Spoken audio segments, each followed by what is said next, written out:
बांसगांव इलाके के एक गांव में पुरानी रंजिश को लेकर हुआ विवाद। दो महिलाओं ने दो पुरुषों पर लगाए अश्लील हरकत करने का आरोप। आपको बता दें, गोरखपुर जनपद के बांसगांव थाना क्षेत्र के अंतर्गत आने वाले एक गांव की एक महिला ने शनिवार की रात को 10 बजे बांसगांव थाने पर तहरीर दिया है, जहां महिला ने बताया कि शनिवार की शाम 7 बजे वह घर की एक अन्य महिला के साथ शौच के लिए घर से बाहर गई हुई थी।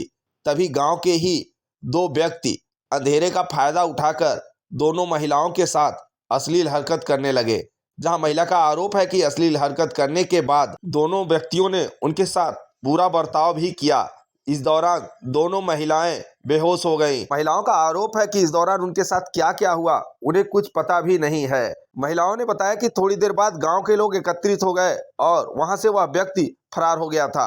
वहीं आसपास के लोगों से जब जानकारी ली गई तो पता चला कि महिला और उस व्यक्ति के बीच जमीन को लेकर पहले से भी विवाद चल रहा है, जहां उस व्यक्ति ने भी मारपीट के मामले में बांसगांव थाने पर एक शिकायत पत्र दिया था। वहीं मामले को लेकर रविवार की सुबह 9:30 बजे थाना प्रभारी बांसगांव से बातचीत करने का प्रयास किया गया, लेकिन उनसे बातचीत नहीं हो पाई। चलो। नमस्कार मित्रों, आप देख रहे हैं हमारा समाचार। मैं हूं आपके साथ भीम दुबे। अभी हाल ही 28 तारीख की शाम की घटना है। एक महिला आती है और बांसगांव थाने में वो आरोप लगाते हुए कहती है कि उसके साथ शोषण हुआ है, और इस तरह के मामले जो हैं पुलिस गंभीरता से भी लेती है। इसमें कुछ चीज़ें ऐसी निकल के आ रही है जिसमें इस तरह के आरोप को निराधार पाया जा रहा है। हमारे साथ जिनके ऊपर आरोप लग रहे हैं वो मौजूद हैं और वो बताएंगे कि वास्तविकता में कल की दिन हुआ क्या था और किस तरह ये घटना को अंजाम दिया गया। आखिर इसके पीछे साजिश के तौर पे क्या है, हम इनसे बात करते हैं। आपका नाम क्या है? श्याम नारायण मिश्र जी। जो कल की घटना है, शोषण का आरोप आपके ऊपर महिला लगा रही है, तो उसमें क्या वास्तविकता है? क्या ऐसी घटना है या फिर इसको पहले से रंजिश के तौर पे लिया जा रहा है? उसके विषय में आप बताएं। सत्यता ये है कि ये ज़मीनी विवाद है। विगत 25 साल पहले मैं कुछ ज़मीन रजिस्ट्री लिया था जिसमें मुकदमा चल रहा था। ये लोग मुकदमा हारने के करीब हैं, जिसमें ये लोग दीवानी से भी हार चुके थे, डिस्ट्रिक्ट जज के वहाँ से हार चुके थे, तहसीलदार के वहाँ एक चल रहा था, उसमें ये हारने के करीब थे। तो हमको गिरफ्त में लेने के लिए, हमको ये कोई जानकारी नहीं थी। मैं गोरखपुर से गांव का एक व्यक्ति का डेथ हुआ था, उसके दाह संस्कार में मैं गोला गया था। वापसी 2 लोग हमारे साथ गोरखपुर से गए थे, 2 लोग और गांव से बैठ गए थे।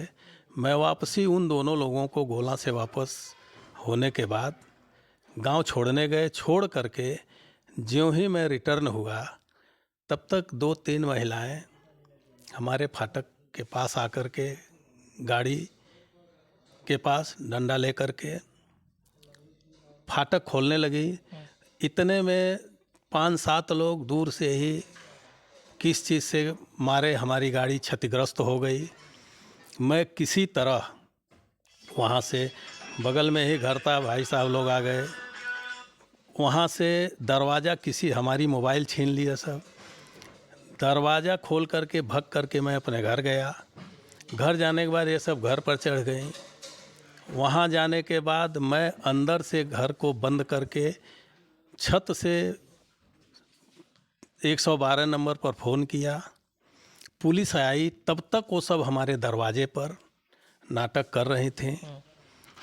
पुलिस आई तब मैं निकल करके वहाँ से बांसगांव थाने गया। जब आपके ऊपर हमला हुआ था और आप गाड़ी में थे, तो लगभग कितने लोग मौजूद रहे होंगे और कितने लोग वहाँ थे? कम से कम 4-5 लोग, ये महिलाएं उनके घर की, और 5-7 लोग वहाँ से थोड़ी दूरी पर जो गाड़ी पर पत्थर ईंटा जो भी फेंक रहे थे। क्या वो लोग अनजान थे या फिर गांव के आसपास के लोग थे? नहीं, इन्हीं के घर के थे। इन्हीं के घर के थे वो लोग। सबसे बड़ी बात, वो पशु तस्कर हैं पूरा। और इसके पहले कई घटनाएं, कई बार जेल जा चुके हैं। एक एसआई यहाँ हुआ करते थे, उनके ऊपर भी जानलेवा हमला किए थे, जिन्होंने मुकदमा करके इन सबों को जेल भेजा था। ये टोटल उस ज़मीन को हारने के करीब पहुंचने के बाद हमको गिरफ्त में लेने के लिए ये साजिश पूरी रची गई। कहीं ना कहीं जो ये मामला उभर के आ रहा है ये ज़मीनी विवाद से संबंधित है और इस मामले को कहीं ना कहीं घुमाने के तौर पे शोषण का मुकदमा दर्ज कराने के ऊपर ये चीज़ें खेली जा रही है कि हम उससे सुलह कर लें, उस ज़मीन के मामले में हम उससे सुलह करें। इससे हमको गिरफ्त में लेने के लिए यह प्रकरण, और वहाँ गांव के सभी लोग इकट्ठा थे। पूरी घटना में गांव के लगभग 10-20 लोग और इकट्ठा थे। सारे लोग जानते हैं इसकी, जहाँ से भी जैसे भी हो जांच करा ली जाए, उससे हमको कोई ये नहीं है। जैसा कि बताया जा रहा है कि जिस टाइम ये झड़प या इस तरह के विवाद हुए थे कल के दिन, उस टाइम गांव के लोग भी मौजूद थे जैसा कि इन्होंने बताया है। तो उस टाइम अगर इस तरह की ऐसी चीज़ें हैं तो कहीं ना कहीं इस तरह के जो आरोप भी लग रहे हैं गलत हैं। बाकी तो जांच का विषय बनता है कि उसमें क्या है क्या नहीं है, लेकिन इन्होंने अपने तरीके से जो चीज़ें बताई है उसमें वास्तविकता नज़र कुछ और आ रही है कि इनको बेवजह ही तरीके से फंसाया जा रहा है, ऐसा इनका कहना है। और आगे क्या होता है इसके विषय में हमारे साथ उनके भाई साहब भी मौजूद हैं, वो क्या बताना चाहेंगे। भतीजे हैं, तो वो क्या कहना चाहेंगे उनसे भी पूछते हैं उनको जानकारी कब हुई और वो क्या कहना चाहेंगे। आपका नाम क्या है? जी, मेरा नाम अजय कुमार मिश्रा है। ये जब घटना हुई आपको जानकारी कैसे हुई कि इस तरह की वहाँ पे घटना हुई है और क्या हुआ है वहाँ पे? जब ये घटना हुई तो मैं गांव पे मौजूद नहीं था। मैं गोरखपुर रहता हूँ। मेरे पास गांव के लोगों ने सूचना दी कि आपके घर को घेर लिया गया है और आपके परिवार के ऊपर प्राणघातक हमला हो रहा है।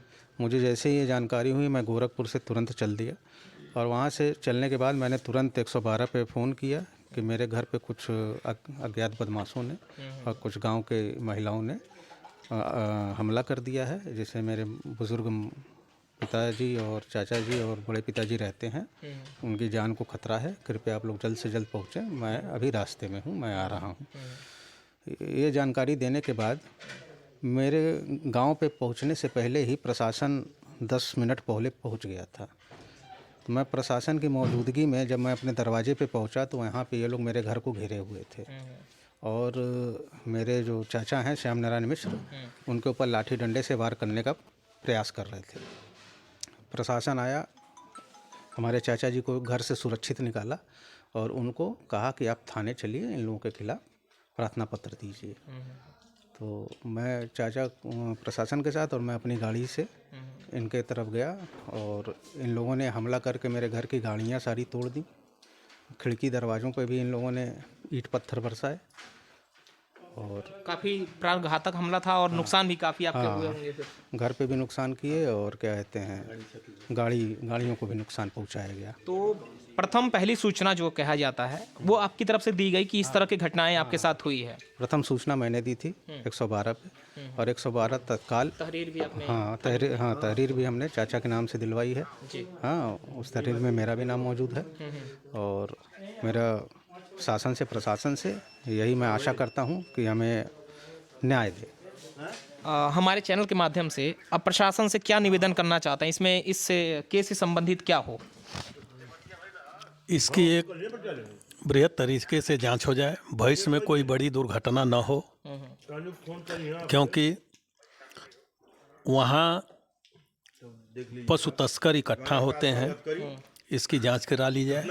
कई बार ये लोग जेल गए हैं, बाहर से लोग आते हैं और वहाँ से गौकसी का धंधा चलाते हैं। कहीं ना कहीं एक बार अगर हमला हुआ है तो आगे भी हो सकता हो ऐसे लोग? बिल्कुल, ये बड़ी घटना देने के फिराक में और सब पशु तस्कर हैं, कभी भी कुछ भी कर सकते हैं।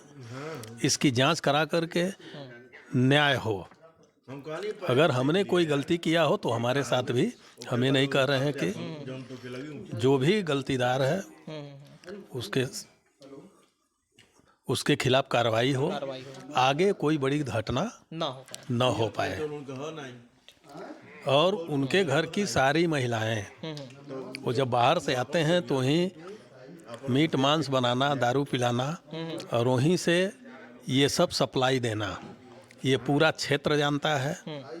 अकेले नहीं मैं ये बात कह रहा हूँ। इसकी जांच कराएंगे तो सारी बातें छन करके सामने आ जाएंगी।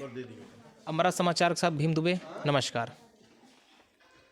आपको दिख रही है, देखिए किस तरह टूटी हुई है। आप देख सकते हैं यहाँ डेंट, यानी कि किसी भारी भरकम चीज़ से यहाँ पे हमला किया गया है। आप देख रहे हैं यहाँ पे डेंट, आप देख रहे हैं पूरी चीज़ें टूट गई है। इसको फिलहाल ठीक कराया गया, लेकिन बावजूद उसके अभी ये सारे डेंट जो हैं वो ख़त्म नहीं हुए हैं। आप देख सकते हैं आगे भी कई जगह क्षतिग्रस्त किया गया है।